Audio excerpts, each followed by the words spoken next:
2023 marks 75 years since the birth of German motoring giant Porsche.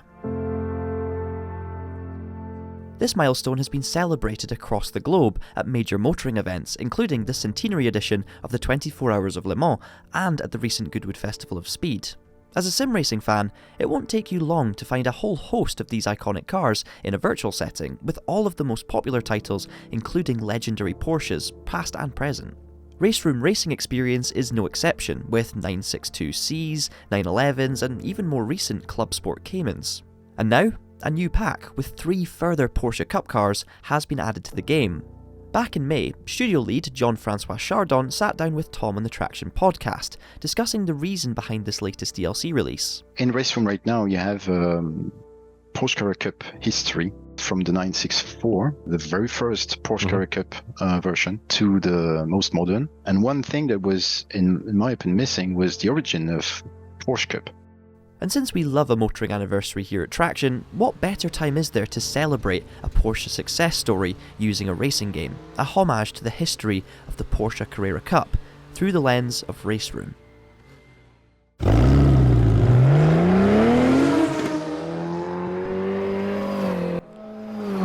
This is the Porsche 944 Turbo Cup car. Now this is one of the 3 new cars in the new Porsche DLC pack on RaceRoom that's available from July the 20th. Now you may be wondering, why am I driving a 944? It's not a 911, and this video is about the Porsche 911 Carrera Cup and the Porsche Super Cup.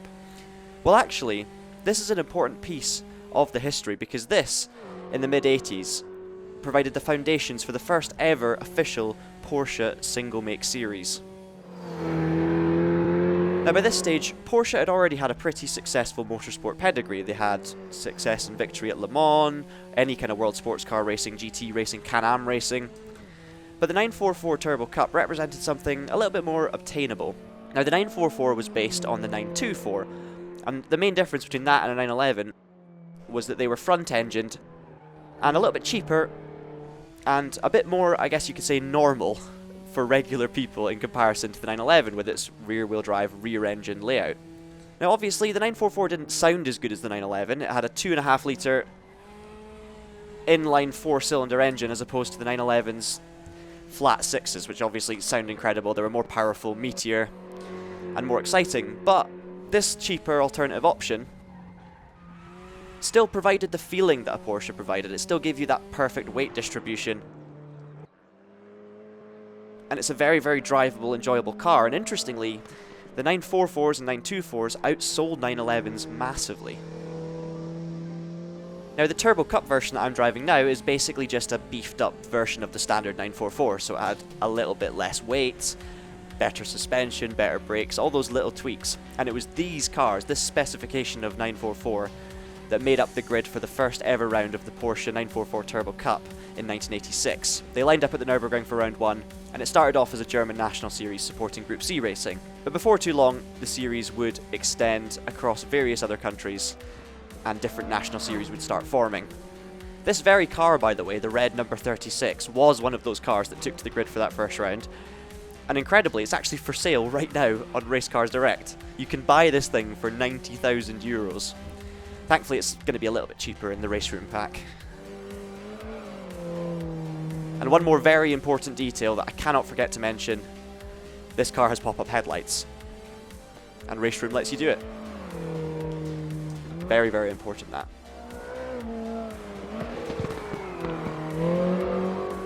This formula of taking a production Porsche and meddling with it a little bit was a clear success.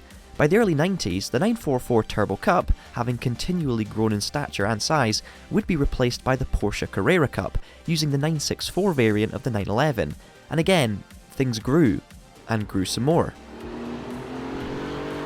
In 1993, Porsche Carrera Cup reached a whole new level, because up until this point, it had just been national series. I mean, that's great and all, and there were lots of them.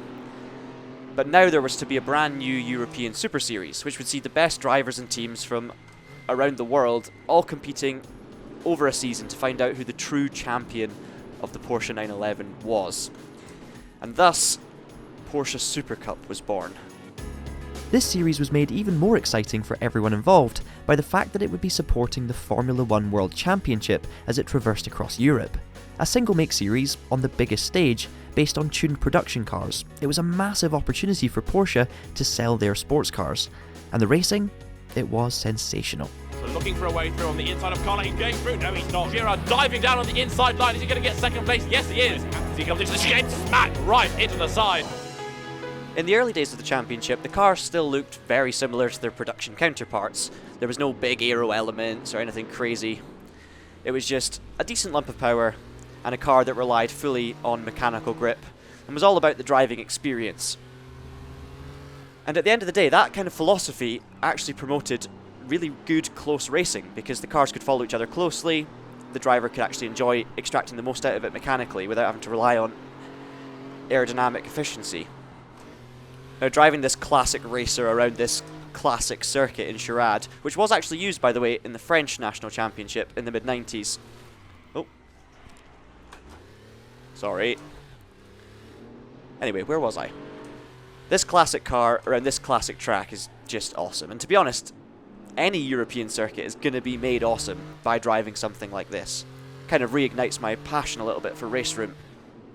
This model, the 964, is the car that was used when the Super Cup kicked off in 1993, and it's a bit soft, it's a bit wallowy, and honestly, I'm in love with it. I think a car like this just tells you everything you need to know through the steering wheel. Nothing more, nothing less. You're just relying on pure feel, and for me that is just pure joy. There's absolutely nothing about this car that feels false. Everything is just right. This is how the cars were during the early 90s, and through those first few years of Super Cup. By 1995, however, Porsche started moving things along, adding wings, splitters and a bit more power to their latest 993s, which had by this stage replaced the 964. The seeds had been sown, foundations laid for what would become Porsche's very own conveyor belt of driving talent. A factory driver factory, as it were. Uwe Altzen, Emmanuel Collard, Bernd Maylander, Tora Takagi, Sascha Massin, Jörg Bergmeister, Richard Westbrook, Timo Bernhard, all names of drivers who made their name in the Porsche Super Cup during its first decade. Yes, even Tora Takagi. And many of them would go on to become Porsche factory drivers in a number of top-level endurance and GT series. Well, not Tora Takagi, but most of them, and many others I haven't mentioned. These young stars at the early stages of their careers had the chance to compete in equal machinery, both at national and international level, to showcase their talent. And this wasn't like a junior Formula series, as drivers would be up against experienced veterans as well. Jean-Pierre Jarier and Andrea Montermini, to name just a few. Mika Hakkinen even took part in the Monaco round of Super Cup, not as a veteran, but as a young McLaren F1 driver in 1993. And he won, by the way. This was, and always has been, the perfect blend, because you had cars that were difficult to master, but really fun challenges, really satisfying experiences, and that meant that older drivers and veterans actually enjoyed racing in the series, so they would come back and compete. And then of course you had the young talents who were looking to make a name for themselves, and this was a great place for them to hone their skills, because they were up against fantastic, experienced racers, as well as other young guns looking to do the same sort of thing. And this gave them an opportunity, because you could progress through national levels up to Super Cup. Hello. Just going to make our way to the front of the field. And this provided the perfect opportunity for young drivers as well, because you had the older drivers to learn from and race against and hone your skills, but also it was a platform. You could race in the national series or even the club level series below that, progress into national series, progress into the Super Cup, and then you've got a platform to be able to showcase your talent. You could well be picked up by a factory team. And obviously, because Porsche ran the series, that factory team primarily would be Porsche. Any kind of series that gives you that opportunity to progress through the ranks and actually be noticed and spotted and picked up, it's perfect. It makes so much sense on every level. Now obviously the Super Cup being on the Formula 1 support package did wonders for that. It's very, very unlikely that if you were talented enough, you weren't going to get picked up by somebody to do some racing as a career. Clearly that's not me right now. But a combination of all of these things is exactly why single-make series can work. I mean, if you think about it, a Porsche 911 always won. Drivers loved driving them, so they would talk positively about Porsches. Spectators loved watching them. There was good overtakes, good action, incidents, all of which involved Porsche 911s and nothing else. So it's just great coverage for the brand. A great way of getting the name out there. and a great way of spreading positivity or just general excitement. The sounds of the cars, the energy of the racing, the glamour, it was all Porsche 911s. And again, that F1 support package element with the Super Cup meant that millions of eyes were on it. So it really is a win all round. And all of these things are what Porsche continued to build on throughout the history of these championships, because from the 90s through the early 2000s into the 2010s, they always showcased their latest 911 models. I mean, this one I'm driving right now is the 991, which was used from 2013 all the way up until 2020. Now, not all of these cars in the middle area are on RaceRoom. This one is, obviously the 964 I was driving before. But they all share that similar characteristic of what makes a Porsche special. Now, this was the most recent Porsche 911 to be on RaceRoom up until the 20th of July, because now we have the latest 992 as well. Nowadays, 30 years after its inception, the Porsche Super Cup and subsequent national Carrera Cups are still going strong. In fact, they're as strong as ever. They still provide a viable route for young talent to make it up to factory Porsche drive or other factory drives, and they also still provide a place for experienced racers to come and have a bit of fun in a single-make GT series. In recent years, plenty more top-level drivers have come through Super Cup and Carrera Cup and made a name for themselves. I mean, guys like Jeroen Bleekemolen, Richard Leitz, René Rast, Philip Eng, Matt Campbell, even Nicky Thiem, they all came through these series. And then if you look at the Porsche 963 factory lineup for Le Mans, even at the Centenary this year, Mathieu Jaminet, Michael Christiansen, Kevin Estre, Nick Tandy, all four of those guys came through the same series. One of the former champs, Earl Bamber, even won Le Mans for Porsche in 2015, just a year after he'd won the Porsche Super Cup Championship. And he won it again in 2017. And of course we have to think to the future as well. Who's doing well in Super Cup now? Likes of Harry King, Ten Forde, Robert De Haan in future, he's only 17, Dorian Boccolacci, Lauren Heinrich, all of these people are going to be factory drivers in future.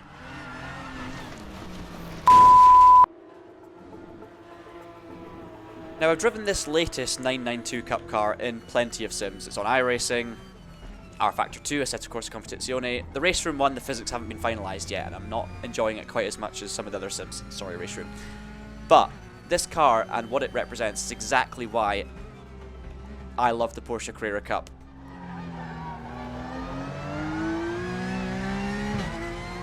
Sure, over the years, they've added a lot of aero to it. It's not quite like the original 964. But even then, it's all about the driving experience, the handling, and those Porsche characteristics. And they really do come through. Until you actually drive one of these cars on a sim, or obviously in real life, you'll not really get it. But it doesn't feel like any other car in the world. It really doesn't. There's nothing you could drive that you would think was a Porsche 911 race car. And Porsche Carrera Cup cars are the epitome of that. Now, in many ways, Porsche, with their 944 Turbo Cup back in 1986, sort of created a template for single-make racing going forward. I'm not saying they were the first to do it. You know, you had the BMW M1 Pro car. Stuff like IROC used annual events, and they even used Porsche 911s for that. But look at the time afterwards. In the 90s, the 2000s, you have single-make MX-5 series, you have Ginettas, TVRs, Caterham Academies, Civics, Seat Leons, Clios, Lamborghinis, Ferraris, all have their own single-make series. And many of them have national level championships, even club level championships, using old cars that are no longer used in the official ones. And then they have a sort of best of all championship in the middle that brings all the best national series together. Lots of them have copied this template. I don't think it's a coincidence that this came after Porsche's success. And that single-make formula really does work. I mean, I should know, I've raced in Mazda MX-5 series, more than one of them. I've raced in, you'll not believe this, SsangYong Musso pickup trucks, single-make. It's all about the driver. It's all about getting the most out of the car, no excuses. You could quite comfortably argue that the Porsche Carrera Cup and the Porsche Super Cup are actually the best examples of this. I mean, they tick all the boxes. The manufacturer's happy, the drivers are always happy, and most importantly, the racing fans are always happy. And that's just the thing. Everybody wins. So well done, Porsche. We hope you've enjoyed our brief history lesson, and remember that the latest RaceRoom Porsche DLC is available today, so check it out and let us know what you think in the comments below. Hit the like button if you've enjoyed this video, and subscribe for more content like this in future. Until next time, thanks for watching, keep it pinned, and have a great day.